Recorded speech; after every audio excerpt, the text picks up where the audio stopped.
ಇದು ಯಾರೇ ಇರಲಿ ಇದನ್ನು ಯಾರು ಎಂಕರೇಜ್ ಮಾಡೋ ಅಂತ ಹೇಳಿಕೆಗಳು ಕೊಡಬಾರ್ದು. ಯಾಕೆಂದ್ರೆ ಪಾಕ್ ಪರವಾಗಿ ಒಂದಷ್ಟು ಘೋಷಣೆಗಳನ್ನು ಕೂಗಿದ್ರು ವಿಧಾನಸೌಧದಲ್ಲಿ, ಅದಾದ್ರೂ ಕೂಡ ಕ್ರಮವನ್ನು ತೆಗೆದುಕೊಳ್ತಾರೆ.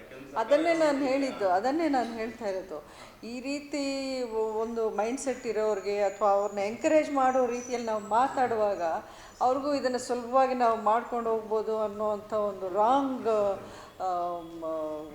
ಇದನ್ನು ದಾರಿಯನ್ನು ನಾವೇ ಮಾಡಿಕೊಟ್ಟವರಾಗುತ್ತೆ. ಅದು ಆ ರೀತಿ ಮಾಡಬಾರ್ದು. ಅದಕ್ಕೇ ಅಂಥ ಹೇಳಿಕೆಗಳು ಅಥವಾ ದೇಶದ್ರೋಹದ ಮಾತುಗಳು ಅಥವಾ ಏನಾದರೂ ನೀವು ಆ ಕೆಲಸವನ್ನು ಮಾಡಿದಾಗ ಖಂಡಿತ ಎಲ್ಲರೂ ಒಂದೇ ವಾಯ್ಸಲ್ಲಿ ಅದನ್ನು ಖಂಡಿಸಬೇಕಾಗುತ್ತೆ. ನೋಡಿ, FSL ವರದಿಲೂ ಅದೇನೋ ಫೇಕ್ ಅಲ್ಲ ಅಂತಾನೆ ಬಂದಿದೆ. ಸೊ ಇದೇನಾಗುತ್ತೆ, ಒಂಥರ ಈ ಥರ ಆದ ತಕ್ಷಣ ಒಂದು ಅಭ್ಯಾಸ ಮಾಡ್ಕೊಂಡ್ಬಿಟ್ಟು ಪಕ್ಷಗಳು ಈಗ ಒಂದು ಸಮುದಾಯವನ್ನು ನಾವು ಯಾವುದೇ ತಪ್ಪು ಮಾಡಿದ್ರೂ ನಾವು ಅದನ್ನು ಖಂಡಿಸಬಾರ್ದು, ಅವ್ರನ್ನ ನಾವು ಪ್ರೊಟೆಕ್ಟ್ ಮಾಡ್ಕೊಂಡು ಬರಬೇಕು ಅಂತ ಅಂದ್ಕೊಳ್ಳೋದಾದರೆ, ಈಗ ಯಾವುದೇ ಸಮುದಾಯದಲ್ಲಿ ಎಲ್ಲರೂ ಒಳ್ಳೆಯವರು ಎಲ್ಲರೂ ಕೆಟ್ಟವರು ಇರಲ್ಲ.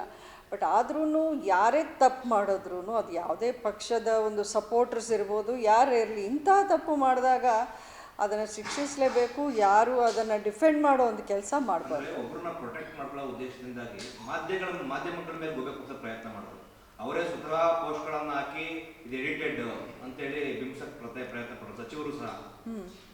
ಅದು ಈಗ ನೋಡಿ, ಈಗ ಎಷ್ಟು ಚಾನೆಲ್ಸ್ ಅದನ್ನು ಕವರ್ ಮಾಡಿದೆ. ಎಲ್ಲ ಚಾನೆಲ್ಸನ್ನು ಎಲ್ಲರೂ ತಪ್ಪಾಗಿ ಕೇಳೋಕ್ಕೆ ಸಾಧ್ಯನಾ? ಒಬ್ರಿಗೋ ಇಬ್ಬರೋ ಸರಿ ಮಿಸ್ಅಂಡರ್ಸ್ಟ್ಯಾಂಡಿಂಗ್ ಆಗಿರ್ಬೋದು, ಸರಿ ಕೇಳಿಸಿಲ್ಲ ಅಂತ ಹೇಳ್ಬೋದು. ಅಲ್ಲಿ ಇದ್ದಷ್ಟು ಚಾನಲ್ಸು ಎಲ್ಲರೂ ಒಂದೇ ಇದನ್ನೇ ಹೇಳಿದ್ರು. ಅವರು ಪಾಕಿಸ್ತಾನ್ ಜಿಂದಾಬಾದ್ ಅನ್ನೋ ಮಾತನ್ನು ಸ್ಪಷ್ಟವಾಗಿ ಹೇಳಿರೋದು, ಕೂಗಿರೋದನ್ನು. ಮತ್ತು ಅವರು ಮಾಧ್ಯಮಗಳನ್ನೇ ನೀವೆಲ್ಲ ಸುಳ್ಳುಗಾರರು ಅನ್ನೋ ರೀತಿಯಲ್ಲಿ ಮಾತಾಡಿದ್ದು ಅದೆಲ್ಲ ನೀವು ಖಂಡಿಸ್ಬೇಕೀಗ. ಯಾಕೆಂದರೆ ಅವ್ರ ಮಾಧ್ಯಮಗಳನ್ನು ಆ ರೀತಿ ಬಿಹೇವ್ ಮಾಡಿದ್ದು ನೀವು ನೋಡಿದ್ರೆ, ಇನ್ನು ಮುಂದೆ ಹೋಗ್ತಾ ಹೋಗ್ತಾ ಏನು ತಪ್ಪು ನಮ್ಮ ಕಣ್ಮುಂದೆ ನಡೆದ್ರೂ ನೀವು ಸಮರ್ಥನೆ ಮಾಡ್ಕೊಳ್ತೀರಾ ಅಂದರೆ, ಮಾಧ್ಯಮಗಳನ್ನು ನೀವು ಸುಳ್ಳು ಅಂತ ಹೇಳೋರಾದರೆ ನಮ್ಮ ಭವಿಷ್ಯ ಏನು? ಕಂಡಿದ್ದೆಲ್ಲ ಸುಳ್ಳು ಅಂತ ಹೇಳೋರಾದರೆ ಇನ್ನು ಎಲ್ಲಿಗೆ ಹೋಗ್ಬೇಕು ನಾವು ಈ ಥರ ತಪ್ಪುಗಳು ನಡೆದಾಗ? ನಿಮ್ಮ ಚುನಾವಣೆಗೆ ಯಾವ ರೀತಿ ತಯಾರಿದೆ ಅಂದರೆ ನೆಕ್ಸ್ಟ್ ಪ್ರಚಾರಕ್ಕೆ ಯಾರ್ಯಾರೆಲ್ಲ ಬರ್ಬೋದು ಮೇಡಮ್? ಕಳೆದ ಬಾರಿ ಯಶ್ ಅವರು ದರ್ಶನ್ ಅವ್ರ ಜೊತೆ ನಿಂತ್ಕೊಂಡು ಪ್ರಚಾರ ಮಾಡಿದ್ರು, ಈ ಸತಿ ಕೂಡ ಅದೇ ರೀತಿ ಆಗುತ್ತಾ ಏನು? ಅಲ್ಲ ನೋಡಿ, ಆ ಥರ ನಿರ್ದಿಷ್ಟವಾದ ಪ್ಲ್ಯಾನು ಅಥವಾ ಯಾರನ್ನೋ ಮಾತಾಡಿಸಿ ಮಾಡಿಲ್ಲ ನಾನು. ಯಾಕೆಂದರೆ ಕಳೆದ ಬಾರಿ ನಾನು ನಿಂತ್ಕೊಂಡಿದ್ದು ಇಂಡಿಪೆಂಡೆಂಟ್ ಅಭ್ಯರ್ಥಿಯಾಗಿ, ಅದು ನನ್ನ ಮೊದಲನೆಯ ಚುನಾವಣೆ. ರಾಜಕೀಯದ ಯಾವುದೇ ಒಂದು ಎಕ್ಸ್ಪೀರಿಯನ್ಸ್ ಇಲ್ಲದೇ ನಾನು ಫಸ್ಟ್ ಟೈಮ್ ನಿಂತಿರೋದು. ಹೌದು, ನನಗೆ ಬೇಕಾದವರೆಲ್ಲ ಇಲ್ಲ ನಾವು ನಿಮ್ಮ ಜೊತೆಯಲ್ಲಿದ್ದೀವಿ ಅಂತ ಗಟ್ಟಿಯಾಗಿ ನಿಂತ್ಕೊಂಡ್ರು. ಈಗ ಸಿಟುವೇಶನ್ ಬೇರೆ ಥರ ಇರುತ್ತೆ. ಯಾಕೆಂದರೆ ನಾನು ಒಂದು ಪಕ್ಷದ ಒಂದು ಚಿಹ್ನೆಯಿಂದ ನಾನು ನಿಂತ್ಕೊಳ್ತೀನಿ. ಆವಾಗ ಪಕ್ಷ ಏನು ಹೇಳ್ತಾರೆ, ಪಕ್ಷದ ಲೀಡರ್ಸು ಇರ್ತಾರೆ ನನ್ನ ಜೊತೆಯಲ್ಲಿ. ಸೊ ಇದು ಅದೇ ಟೈಪ್, ಅದೇ ಫಾರ್ಮ್ಯಾಟಲ್ಲಿ ಅದೇ ರೀತಿ ನಡೆಯೋ ಒಂದು ಚುನಾವಣೆ ಅಂತೂ ಆಗೋಕ್ಕೆ ಸಾಧ್ಯ ಇಲ್ಲ. ಇದು ಬೇರೆ ರೀತಿ ಇರುತ್ತೆ.